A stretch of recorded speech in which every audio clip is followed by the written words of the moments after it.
राजा विक्रमादित्य अपने दरबार में बैठे न्याय कर रहे थे कि तभी एक रहस्यमयी आदमी आया। उसने एक सुंदर लकड़ी का घोड़ा दिखाया और बोला, महाराज, यह घोड़ा ना कुछ खाता है ना पीता है और जहां कहो वहां ले जाता है। राजा विक्रमादित्य ने उस आदमी की आंखों में देखा और कुछ अनहोनी का आभास हो गया। फिर भी उन्होंने दीवान को बुलाया और 1,00,000 सोने के सिक्के उस आदमी को देने का आदेश दिया।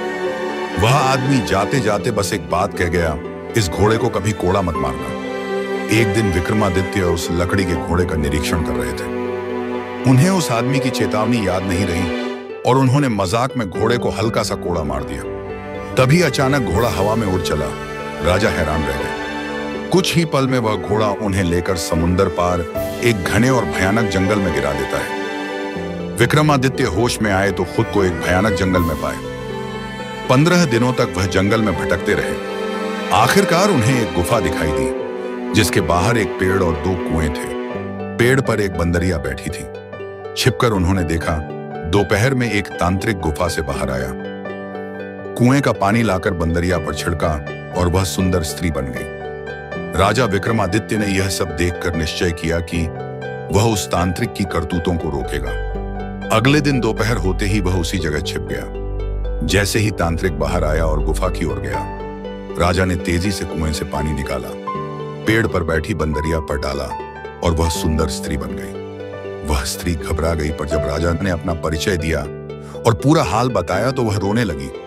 वह स्त्री बोली, मैं एक राजकुमारी हूं। उस तांत्रिक ने मुझे बंदरिया बना दिया और सालों से मुझ पर जुल्म करता आ रहा है। हर दिन मुझे फिर से जानवर बना देता है। राजा ने उसे भरोसा दिलाया और कहा, अब मैं तुम्हें इस राक्षस से बचाकर ले जाऊंगा। शाम होते ही तांत्रिक वापस लौटा। जैसे ही वह गुफा में घुसा, राजा तलवार लेकर उसके पीछे गया। एक भयंकर लड़ाई हुई। तांत्रिक जादू कर रहा था, लेकिन राजा विक्रमादित्य की तलवार और साहस के आगे वह हार गया। उसकी मौत के साथ ही गुफा में बंधी कई और औरतें आजाद हो गईं। राजा ने सभी स्त्रियों को सुरक्षित बाहर निकाला, लेकिन तभी वही लकड़ी का घोड़ा गुफा के बाहर खड़ा मिला। राजा ने राजकुमारी को उसके पीछे बैठाया, बाकी स्त्रियों को पास के गांव में सुरक्षित किया और घोड़े को बिना कोड़ा मारे बस कहा, हमें राजधानी ले चलो। और वो घोड़ा उड़ चला एक बार फिर आसमान में। राजा विक्रमादित्य ने राजधानी लौटते ही दरबार में सबको सच्चाई बताई। राजकुमारी को सम्मान दिया गया। कुछ समय बाद राजा ने उसी बहादुर और पीड़ित राजकुमारी से विवाह किया। वह स्त्री अब रानी बनी और न्याय के साथ प्रेम की प्रतीक भी। एक शांत रात थी। उज्जैन के किले की छत पर राजा विक्रमादित्य विश्राम कर रहे थे। अचानक एक महिला की हृदय विदारक चीख हवा में गूंज उठी।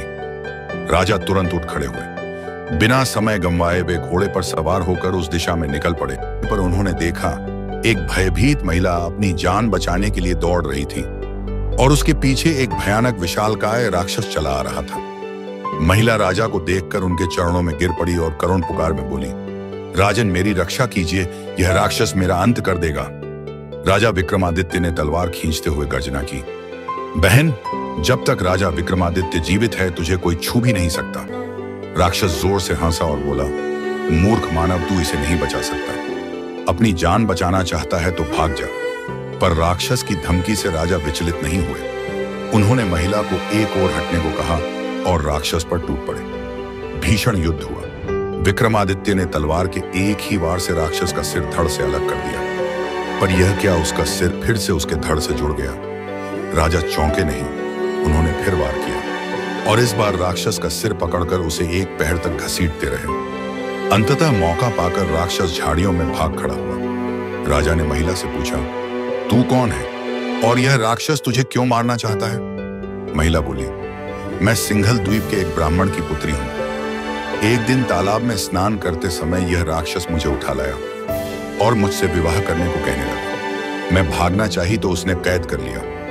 राजा ने पूछा, यह अमर कैसे है? महिला बोली, इसके पेट में एक मोहिनी वास करती है। जब भी यह मारा जाता है, वह मोहिनी इसके मुंह में अमृत डाल देती है, जिससे यह फिर जीवित हो जाता है। राजा ने संकल्प लिया, मां भवानी की सौगंध, जब तक इस दानव का अंत नहीं करूंगा महल वापस नहीं जाऊंगा।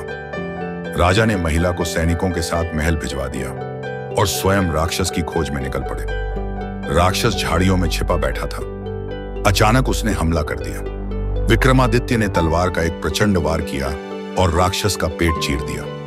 जैसे ही राक्षस का पेट फटा, एक सुंदर पर मायावी मोहिनी बाहर निकली और अमृत की खोज में भागी। राजा ने बेताल का आह्वान किया। बेताल प्रकट हुआ और उसने मोहिनी को पकड़ लिया। अमृत न मिलने से राक्षस वहीं तड़प कर मर गया। मोहिनी विक्रमादित्य के पराक्रम से मोहित हो गई। उसने विवाह का प्रस्ताव दिया और राजा उसे लेकर महल लौटे।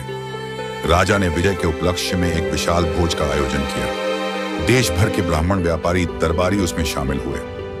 भोज में यह प्रश्न उठा, इस संसार का सबसे बड़ा दानवीर कौन है? सभी ने एक स्वर में उत्तर दिया, राजा विक्रमादित्य। पर एक ब्राह्मण चुप था। राजा ने कारण पूछा। वह बोला, राजन, आप बहुत बड़े दानी हैं, पर इस धरती पर सबसे बड़े नहीं। तक्षशिला के राजा अधिरथ प्रतिदिन 1 लाख स्वर्ण मुद्राएं दान करते हैं। राजा मुस्कुराए और बोले, अगर ऐसा है तो मुझे वहां जाना चाहिए। उन्होंने बेताल को पुकारा और तक्षशिला पहुंच गए। राजा विक्रमादित्य ने स्वयं को एक साधारण व्यक्ति बताया और अधिरथ के दरबार में द्वारपाल बन गए। उन्होंने देखा कि राजा सचमुच प्रतिदिन 1 लाख स्वर्ण मुद्राएं दान देता है। पर एक रहस्य था। राजा हर शाम अकेले निकलता और लौटते समय उसके पास स्वर्ण मुद्राओं की थैली होती। राजा विक्रमादित्य ने एक दिन उसका पीछा किया। अधिरथ समुद्र किनारे एक रहस्यमयी मंदिर में गया। वहां देवी की पूजा करके उबलते तेल की कढ़ाई में कूद गया। कुछ समय बाद चुड़ैलें आईं और उसका शरीर खा गईं। फिर देवी प्रकट हुई और अमृत डालकर राजा को जीवित कर दिया और स्वर्ण मुद्राएं भेंट की। विक्रमादित्य सब समझ चुके थे। उन्होंने भी वही प्रक्रिया दोहराई। 7 रातों तक अपने शरीर की आहुति देकर देवी की कृपा पाई। अंत में देवी ने प्रसन्न होकर कहा, जो मांगना है मांग लो।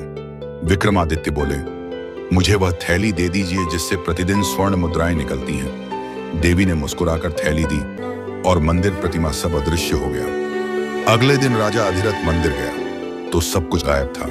वह दुख से व्याकुल हो गया। उसने अन्न जल त्याग दिया और मृत्यु की प्रतीक्षा करने लगा। उसी समय विक्रमादित्य उसके पास पहुंचे और पूरी बात बताई। उन्होंने वह चमत्कारी थैली उसे लौटा दी और कहा, हर दिन आपको मरते देख मेरा हृदय कांप गया। यही कारण है कि मैंने देवी से थैली मांगी। राजा अधिरथ ने उन्हें गले लगाकर कहा, हे राजन, इस धरती पर आपसे बड़ा कोई दानवीर नहीं है। आगे क्या हुआ जानने के लिए चैनल को सब्सक्राइब जरूर करें।